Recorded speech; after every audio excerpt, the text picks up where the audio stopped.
long time, I sat between the two graves and wept. The pain I felt was my father's pain. My questions were my brother's questions. Their struggle, my birthright.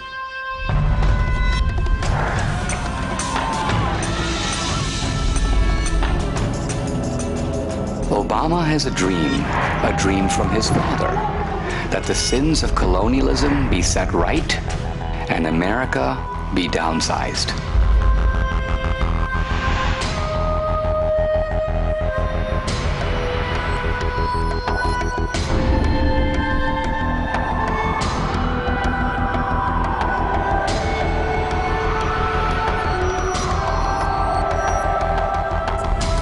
It's been a long time coming, but tonight, because of what we did on this day, in this election, at this defining moment, change has come to America.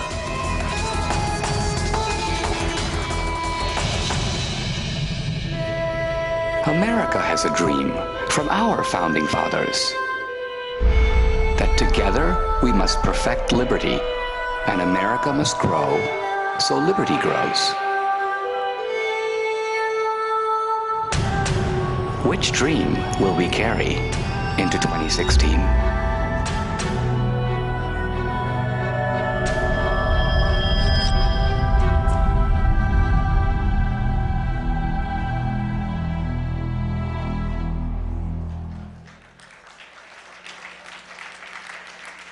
Ladies and gentlemen, please welcome Dinesh D'Souza, President of the King's College.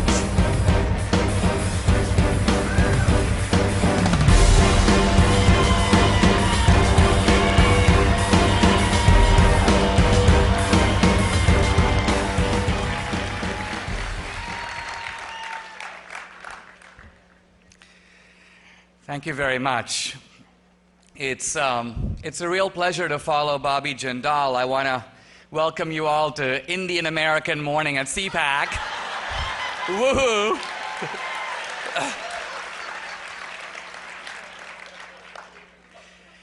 I too am going to be speaking about Barack Obama, who is clearly the most unknown guy to enter the Oval Office in American history. 3 years later, well into his presidency, he remains a mystery. If you look at his own past, there are all kinds of black holes in Obama's background. Who were his friends at Columbia? Whom did he room with? Whom did he eat with? What were his grades? What was his GPA? In one of his books, he talks about living with a girl for quite a long period of time. No woman has ever come forward and said, "I am that woman." No journalist has ever reported her name. So there's a lot of personal mystery around Obama. But more than that, there is ideological mystery. And by that I mean it's still unclear, almost at the end of Obama's first term, what his compass is, what's really driving this guy. And we see this because we hear radically different descriptions of Obama. From the left, you know, he's the Messiah, he's the first African-American president, he's the realization of Martin Luther King's ideal. As conservatives, we often hear he's a socialist, he's a Manchurian candidate, he's a secret Muslim. Now, interestingly, these javelins which have been thrown at Obama have grazed him, but haven't really hit him squarely. Why? Because I think there's something about Obama that remains unexplained. He's clearly not a traditional Democrat. He's not like Clinton or Kerry or Dukakis or even the hapless Jimmy Carter. We might disagree with those guys, but we kind of got them. We knew where they were coming from. With Obama, you have a guy who doesn't want the bust of Winston Churchill around him in the Oval Office. You want a guy who wants to remake the space agency into an international outreach agency for Muslims. You want a guy who's blocking oil drilling in America while he subsidizes oil drilling in Brazil and Colombia and encourages it in Mexico. You've got a guy who looks at uprisings in multiple Muslim countries, from Tunisia to Bahrain to Egypt and Libya. He uses force in Libya, but refuses to use force in Syria. Now, when America decided to use force in Libya, Gaddafi had killed a couple of hundred people. In Syria, several thousand people have been massacred, but no action. Obama intervenes with the military to get rid of Mubarak in Egypt. But when there were massive uprisings in Iran, and an opportunity perhaps to overthrow the most anti-American government in recent history, Obama abstains. So what principle of selectivity accounts for why Obama intervenes over here but not over there? What's driving this guy? One advantage of knowing a man's compass is that you can not only understand what they are doing, but you can predict what they are going to do. The film that you saw briefly teased or previewed here is a film called 2016. Why 2016? Because it's actually asking the question, what would America look like in 2016 if Obama were to have a second term? Now, whether he has a second term is in our hands. But in order to know what Obama would do in the second term, remember, he won't be tethered to public opinion. He won't have to run for re-election again. He will be truly, in a sense, a free man in the White House to do what he wants. But what does he actually want to do? Another way to ask that question is simply to ask, what is Obama's dream? Is it the American dream? Is it Martin Luther King's dream? Surprisingly, no. The American dream actually made Obama's success possible. But when he was explicitly asked, is America unique? Do you believe in American exceptionalism? He said, no, we're no more exceptional than the Brits or the Greeks. Interestingly, Martin Luther King's dream made Obama's success possible. And yet, never in his life, not even in his famous race speech in Philadelphia, has Obama explicitly or articulately defended the colorblind ideal. He benefits from it, but it's not his dream. So what is Obama's dream? Fortunately, we don't have to speculate or guess. All you have to do is pick up his own autobiography, and it says it right there on the cover. Dreams from my father. Now, notice that the title is not Dreams of my father. Obama's not writing about his dad's dreams. Dreams from my father means here are the dreams that I, Obama, got from my dad. And who was his father? His father was a man who grew up in Kenya when Kenya was fighting for independence from the British. Ideologically, his father was an anti-colonialist. Now, this is a little bit of a strange term to some Americans, anti-colonialism. But I grew up in India. India was a colony of the British. So I understand the anti-colonialism, I think, pretty well. Who was an anti-colonialist? My dad, my grandfather, my uncles, everybody I knew. And what is this anti-colonialism? It is, in fact, the most powerful ideology in Asia and Africa and South America in the past 100 years.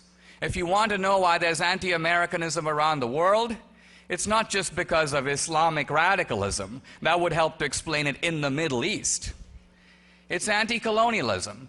And the anti-colonial ideology, very simply, is that the world is divided into the oppressors and the oppressed. There is the West, now led by America, and then there are the poor people of Asia, Africa, and South America. And the anti-colonial ideology is that the rich countries got rich by invading and occupying and looting the poor countries. And the anti-colonial ideology says that to fight against all this, you have to put a leash on the rogue elephant that is now America. It also says that there are concentrations of economic power, the banks, the insurance companies, the oil companies. This is the economic wing of colonialism. And what you have to do to fight this is to use the power of the state to control it. In 1965, Barack Obama Sr. wrote an article in the East Africa Journal in which he asked, what does a country do when you have powerful concentrations of economic power at the top? And Obama said, this is Obama Sr., we have to have confiscatory tax rates, high tax rates. How high? I quote him now, tax rates of up to 100%. 100% taxation. Now you might say this is a little bit nuts, but actually if you plug in the anti-colonial idea, it's not. Why? Because if one of you were to come to my house and steal all my furniture, what's the appropriate tax rate for you? 100%. Why? Because it's not your furniture. Now, the remarkable thing about this anti-colonialism is that Obama writes in his book that he went to his father's grave and he flung himself on the ground and he wept. And he says, quote, "Through Africa's red soil I spoke to my father." It's a little creepy. His father's been dead for years. But Obama's trying literally to get the man out of the ground. But he can't. And so he comes to a kind of epiphany, an amazing sort of realization. He says, I can't have my dad, so I'll take his dream. That's the meaning of dreams from my father. And I think that if you take the anti-colonial ideology of the father and apply it to the actions of the son, you will see a jigsaw pattern come together. All kinds of facts about Obama that are obscure, that have never been explained, including his infatuation with the Reverend Jeremiah Wright, with Bill Ayers. These are the guys I call Obama's founding fathers. All of this comes to light when you put the jigsaw together. So in this film, which is going to be in theaters in the summer, it's a big film. Our producer is the guy who made Braveheart and Jurassic Park and Schindler's List.